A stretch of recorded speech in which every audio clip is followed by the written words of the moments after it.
আজকে চলে এসেছি জীবন আলো ব্লগে নতুন একটি ভিডিও নিয়ে। এই যে দেখছেন বন্ধুরা, স্পাইডার প্ল্যান্ট কি সুন্দর না? স্পাইডার প্ল্যান্টের গাছগুলা কি সুন্দর হয়েছে দেখুন। তো এই স্পাইডার প্ল্যান্টের গাছ যদি আপনি আবার করতে চান, খুব সহজেই তৈরি হবে। দেখুন, এই যে আমি স্পাইডার প্ল্যান্টের কতগুলা তুলে নিলাম এবং এইখানে আমি স্পাইডার প্ল্যান্টটা বসিয়ে দিলাম। তাহলে যে আমি যদি এইভাবে তৈরি করি তাহলে দেখবেন কত সুন্দর। আবার নতুন আরেকটা স্পাইডার প্ল্যান্টের তৈরি হলো।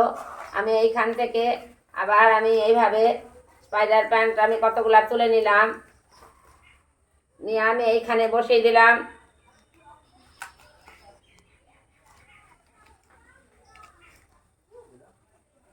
এইখানে বসিয়ে দিলাম, তাহলে হয়ে গেল নতুন আবার স্পাইডার প্ল্যান্ট। এটা আস্তে আস্তে আপনি ঠিক হয়ে যাবে, কয়েকদিনের মধ্যে আবার এই গাছটা আবার ঠিক হয়ে যাবে।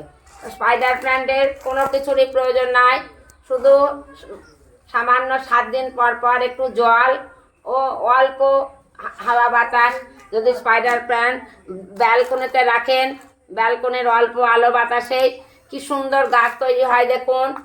তাই বলছি বাড়িতে সহজেই তৈরি করতে পারেন, নতুন আবার নতুন করে স্পাইডার প্ল্যান্ট তৈরি করতে পারেন। তা আজ আমার ভিডিও আপনাদের যদি ভালো লাগে অবশ্যই লাইক, কমেন্ট ও সাবস্ক্রাইব করবেন এবং অবশ্যই সাবস্ক্রাইব করবেন ও এইভাবে বাড়িতে নতুন নতুন স্পাইডার প্ল্যান্ট আবার তৈরি করবেন। তাই আজ এখানেই রাখছি।